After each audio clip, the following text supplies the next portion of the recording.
You've kind of heard of this legend of Roubaix and you're thinking, what am I going to face today? We all knew it was going to be hectic, there would be crashes, there would be mechanicals, anything. Every time you crash, you have to stand up and go back because, especially in Roubaix, it can all change. It's got everything combined. Everything is thrown at you and it's just about survival. I really had no idea what to expect from the race because for everyone it was the first time. On the start line, of course, I didn't realize. At this point, I was at the entrance of a new woman cycling. We felt that there was this pressure to prove that we had been underestimated for 125 years.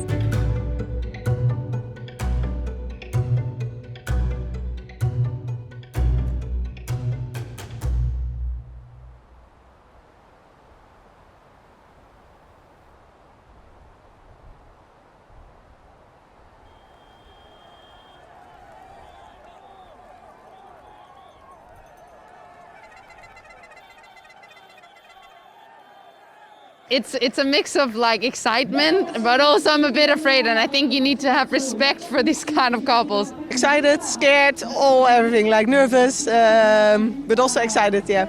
I think there will be a lot of chaos, there will be a lot of things happening, and hopefully the strongest will survive. Leading up towards Paris-Roubaix, there was a lot of attention from media, cameras following us. We felt a bit like superstars. There was so much interest into the race and it really felt like it was a hype. Like everybody was like, oh, finally the first Paris-Roubaix. The atmosphere before Roubaix was pretty intense, yeah. We had a lot of staff members around, a lot more than usual, a lot more attention, and that builds its own kind of atmosphere. We wanted it to be a successful day, a successful race, an iconic race. On the start line, I had many emotions crossing my head, really. I was so stressed. I was feeling a little bit nervous too, but I had this weird feeling that something nice was about to happen. As soon as the gun went, it was about getting to the front of the peloton. For 32 kilometers, it was extremely hectic, so I was pretty nervous.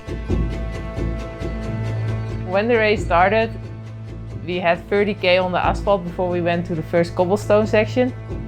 You can't really relax in Paris-Roubaix until you're in a good position on the first cobbled sector because that's where the race is won and lost. If you're in bad position there, it's extremely difficult to come back from it. The plan with the team was, of course, to be all together in the front on the first cobblestone section. That was the ideal plan. But in the end, it went completely different.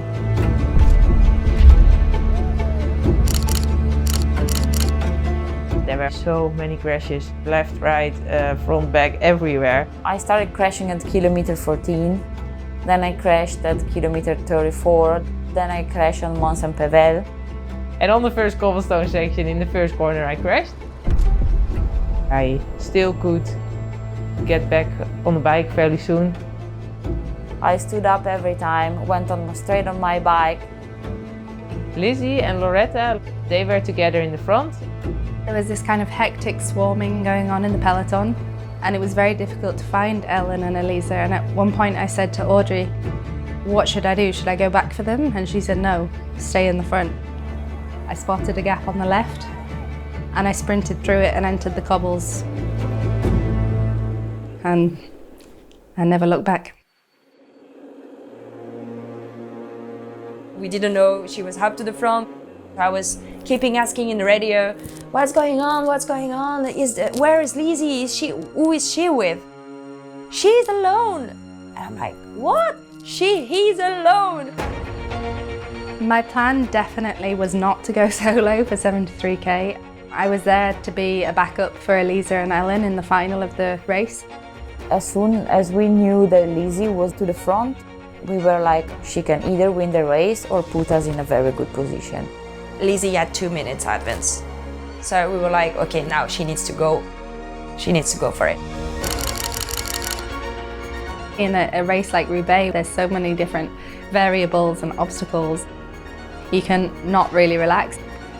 I wasn't sure how far Vos was behind, and when you've got somebody like Vos behind you, it's a bit like being hunted. I really didn't believe in the victory until the final lap of the velodrome. You're just so focused on making sure that you cross the line and being in the track and being with the big crowd. It was a bit surreal. It was a bit too hard to take it all in one moment. I think I just felt incredibly proud of Trek-Segafredo. That's why I did that move across my chest. I was like, this was a team result.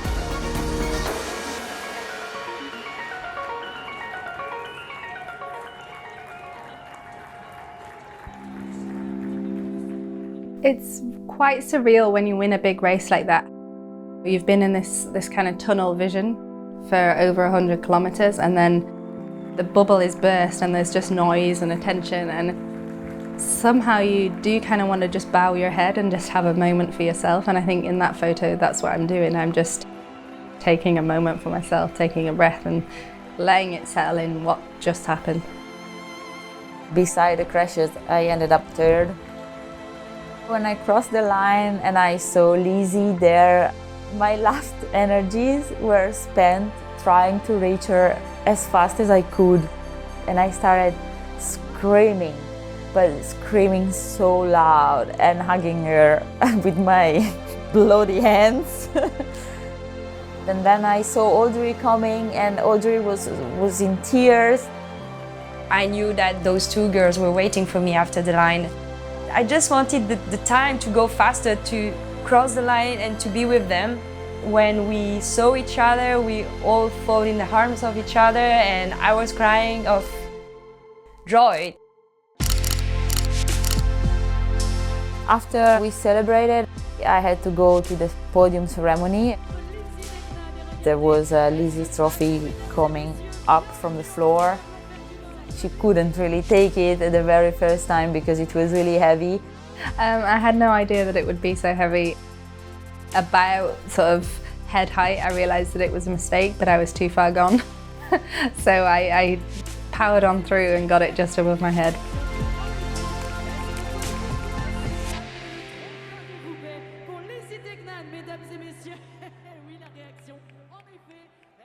After the race, we were lucky enough to immortalize the moment in the most prestigious place in the world for cycling, the showers.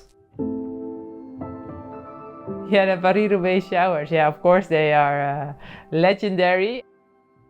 The reaction to that shower photo, obviously to non-cycling friends, it's a difficult one to explain. It's so iconic because there's been so many photos of men doing that for years, and the photos are often dramatic. You can see the kind of suffering that was etched on the faces of the men, and that they're washing away that pain. There's this underestimation of women for so long, for 125 years, and finally we got to kind of wash that away. That's how it felt in the showers. It was like, this is our time. It's proving that there is appetite for women's cycling, that the athletes here can do one of the hardest races in the world, and I'm so proud that I can say I'm the first ever winner, yeah. There was a collective joy at having Roubaix, to have the respect that we deserve, that we are able to take on the hell of the north.